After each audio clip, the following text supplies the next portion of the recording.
The race to succeed Ban Ki-moon as the next Secretary-General of the United Nations is now well underway. He steps down in December after serving 2 terms as the head of the global organisation that includes, of course, 193 member states. And for the first time since the UN was established more than 70 years ago, it's possible that a woman may take over as the new UN Secretary-General. 5 of the candidates still left in the race are female. In a few moments, I'll talk to an international panel. But we begin with CCTV correspondent Liling, who joins us now from the United Nations in New York. Liling, thanks so much. What's the state of the race so far? So many candidates. What can you tell us about some of the leading contenders to replace Ban Ki-moon? Hey there, Nathan. So yes, now we are at the straw polling stage, which is essentially a shortlisting process in which the strongest members of the UN, the Security Council, they are voting through secret ballots to encourage or discourage candidates from continuing in the race or to compete. So through this straw polling process, there have been 2 so far. There'll be more to come, but a front runner has emerged, and that is Antonio Guterres. He is a familiar name within the UN system, having served 2 terms as the UN's chief, UN refugee chief, and that has put him at a great advantage because his experience working on the ground with refugees at what's been described as the worst refugee crisis in modern history, that gives him an edge over other candidates. What isn't working too well for him is that he's from Portugal, which is a founding member of NATO, and that isn't going over very well with countries like Russia. Now, Russia has its support behind Vuk Jeremic, which is the former foreign minister of Serbia. Now, his advantage, Jeremic's advantage, is that he's from Eastern Europe, and Russia is very supportive of that. Also, his candidacy comes at a time when there is somewhat of an unofficial understanding within the UN that it is Eastern Europe's turn at the helm. Now, Jeremic is also not a fan of NATO, which makes him a fan of Russia. But US, not so for the US. The US has its support behind Susana Melcora, who is the current foreign minister of Argentina. And her advantage is that she's a woman. There is a big push at the UN now for the first woman Secretary-General in UN history. So she has that going for her. Now, so these are the 3 names you want to pay attention to, Nathan. Antonio Guterres, Vuk Jeremic, and Susana Melcora. Now, this doesn't mean, however, that one of them will be the likely UN chief for the next term, because we still have a few months to go, and anything could change between now and December. Indeed, Liling. Obviously, you said the Security Council ultimately decides and then sends it up for the UN General Assembly to say yes or no. What role are the permanent members, especially China, of the Security Council playing in selecting this new UN Secretary-General? Well, they play the most important role here. They are essentially the kingmakers. Now, ultimately, the Security Council, the permanent 5 members of the Security Council, China, Russia, the UK, the US, and France, they have the power to veto a candidate, essentially blocking a candidate from taking on this position. And in the past, they have decided, they have made this decision, is effectively electing a candidate and having the General Assembly rubber stamp that candidate. But this year, there is a push for more transparency, which is why we know who these candidates are. We're hearing from them. However, with this veto and this level of transparency, Security Council permanent 5 members will be under a lot more pressure to explain their vetoes if they were to block what is perceived to be a very popular candidate. Now, at this point, though, they can't really agree on a candidate. The U.S. wants a woman. Russia wants an Eastern European. China is likely to vote to be more cautious and serve as a counterbalance to some of what the other P5 want. Now, historically at the Security Council, China has been very cautious against push for sanctions, embargoes, foreign military intervention. So it's likely to lean towards candidates who are less ostensibly reformist or interventionist, and who may be more measured and adept at working through the diplomatic channels behind the scenes and negotiating for solutions behind the scenes. Thanks so much, Liling. Appreciate it. And joining us now from Beirut is Raghida Dergham. She has covered the United Nations for years and is a columnist and senior diplomatic correspondent for Al-Hayat newspaper. She is also the founder and executive chair of the Beirut Institute. And with us from New York is Shazia Rafi. She is the managing director of Global Parliamentary Services and is the former Secretary-General of Parliamentarians for Global Action. Also joining us from Providence, Rhode Island, is Vladimir Golstein. He is a professor of Slavic studies at Brown University. He's an expert on Russian foreign policy. Welcome, all of you, to the show. Raghida, I have to go to you first because you've covered the UN for quite a while now, and you've seen a lot of Secretary-Generals come... 40 years, exactly 40 years. I didn't want to put any age label on it, but you've seen a lot of Secretary-Generals come and go. There is a long list here, and there seems to be more transparency. Who are we expecting to be the next Secretary-General of the United Nations? Well, if I were to tell you that we are expecting clearly one person, I would be the most misinformed or uninformed person at the United Nations. I think maybe at most the Russians and the Americans could tell you if they agree to one, but at least I think they are discussing maybe behind the scenes a number of names. It's not about the straw poll that has been taken place and that will happen again on Monday, the third round of the straw poll in the Security Council. It's important in as far as transparency is concerned and as far as engaging the other members of the Security Council plus the larger membership of the United Nations. But I think bottom line, it boils down to what the permanent members would choose, in particular in this case, this time, Russia and the United States, given that it's supposedly the role of Eastern Europe, and given it's also supposedly the role of a woman to be a Secretary-General. I'm glad you mentioned a woman there, Raghida. You're absolutely right. There's straw polls within the Security Council. They either encourage or discourage candidates or don't encourage them at all. There's been a few of those, one more on August 29th. Let's go to Rhode Island and Vladimir, because Raghida suggested there that even though the process is more transparent, that the US and Russia essentially have to agree on a candidate. I've got a list of candidates in front of me. We've got the former refugee chief, we've got the former chief of staff of Ban Ki-moon, lots of able people here. Do you think there'll be a candidate in which the US and Russia can agree on, Vladimir? I'm sure they will find one.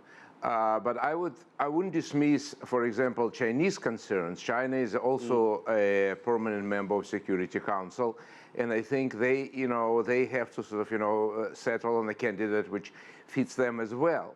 But, I also have to, stress at this moment that recently United Nations was a rather kind of helpless organization, either rubber stamping, particular politics of NATO, or just withdrawing and not criticizing it vocally.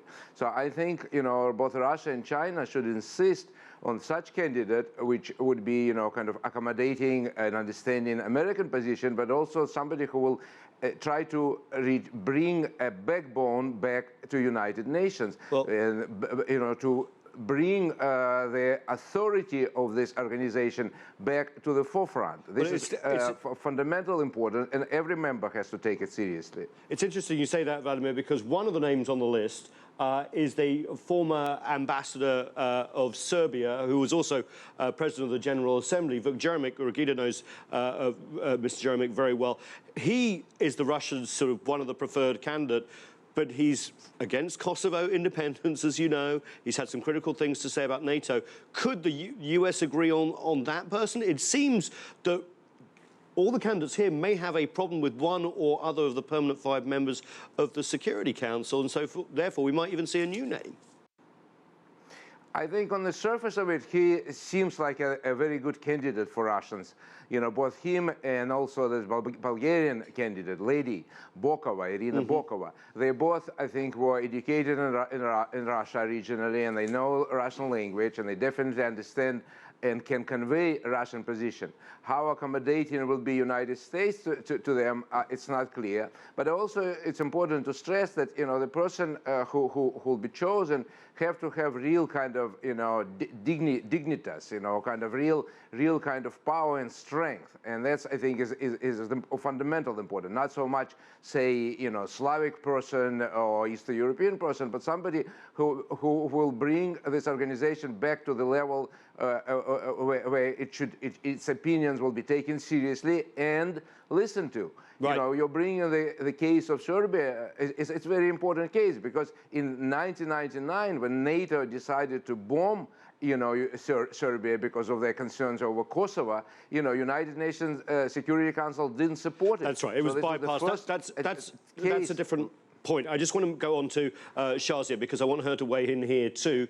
Obviously, lots of candidates, but the UN Secretary-General, current one, Ban Ki-moon, has basically said he would like to see a woman lead the international organisation for the first time. Looking at this list, Shazia, which woman do you think has got the gumption to take on this rather thankless task? Is it Susanna Malcora, the former Chief of Staff of Ban Ki-moon? Is it Helen Clark, the former Prime Minister of New Zealand, who's running UNDP? There's some really quite fabulous women candidates here. Who would you like to see?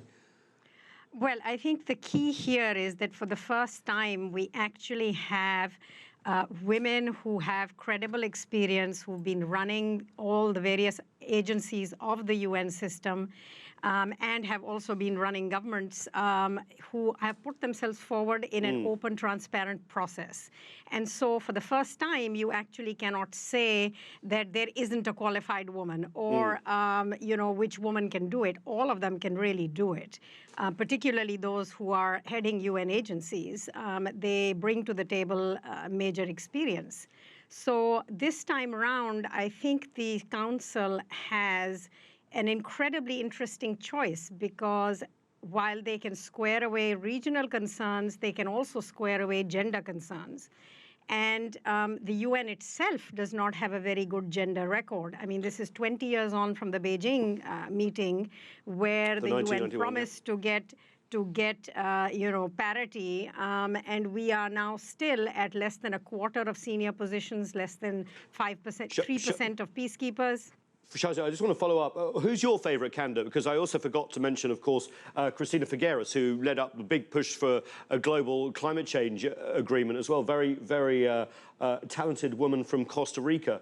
Who's your favourite?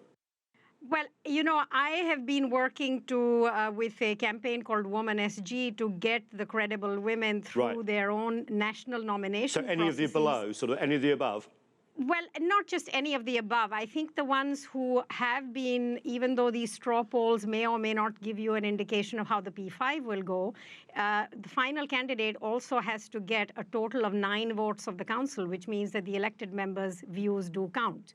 Right. So clearly at this point, from the two front straw polls, it's Bokova and Malcora who are front runners among the women. The third one might bring up Helen Clark, might bring up Figueres. We don't know. Right.